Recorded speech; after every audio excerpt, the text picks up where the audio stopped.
Hey guys, so this week in Costco I bought this 32-inch monitor, 2560 by 1440 LG, and usually it goes for 250, and this was on sale for $200, so I got one. Idea is to do two 32-inch monitor. Right now I have a 32 and a 24 in portrait. I don't think this guy is gonna support three monitors, but that'll be awesome. So let's check it out.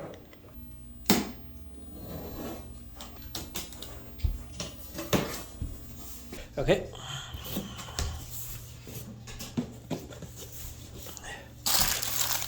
That's my stand. That's the arm.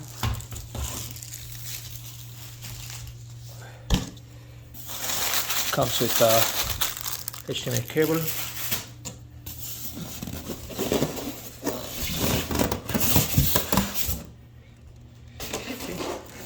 There's the monitor. Okay, here's everything unpacked. He thinks that's for him. So that's a 30-inch monitor. Comes with one HDMI cable, power brick, instruction manuals and stuff, and no VESA mount. And that's your base, and that's your stand. Plastic, plastic, plastic. Okay, I'm gonna mount the stand. I'm not gonna remove the screws. So it goes like that. And then okay, that's it. That's pretty cheap. Well, for $200. Base again, plastic. So this goes in there, and then we just screw it.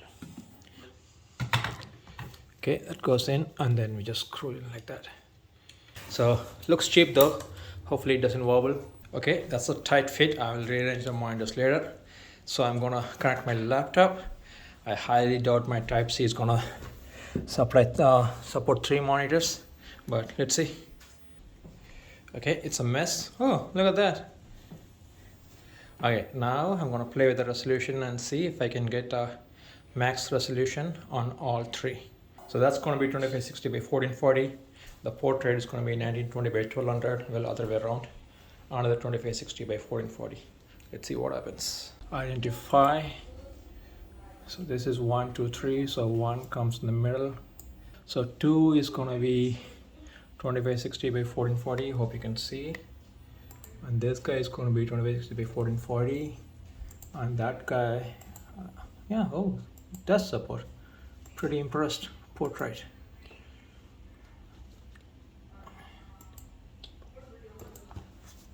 Okay, this thing is 60 Hz. That's the max it can go. That's 60 Hz again. So let's see what LG can support.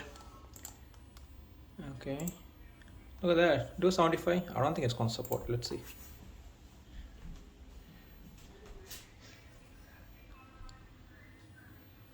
Come on. I told you, see, it's not going to support. Go back. Okay, so everything is back to 60 Hz. This is much brighter. I need to adjust the brightness and everything compared to other two.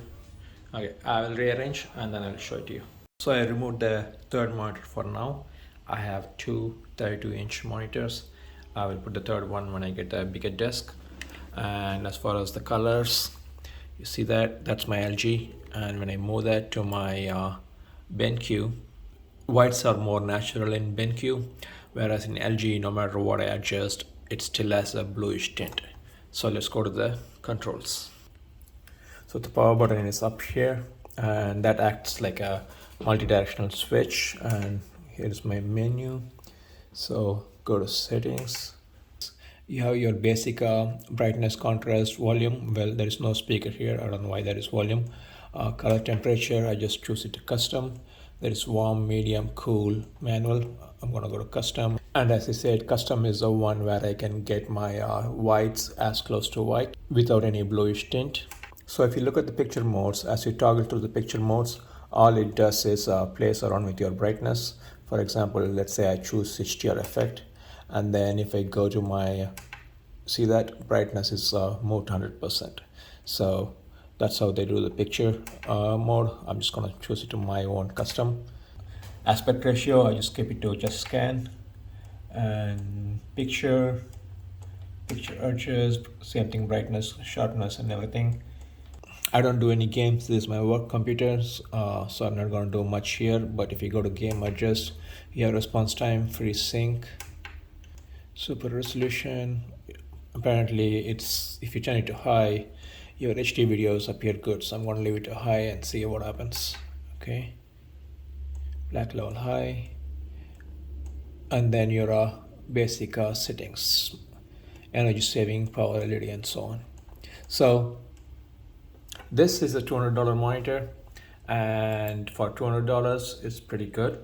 And as long as you keep your expectation to like it's a $200 monitor, you'll be happy with it. Okay, thanks for watching.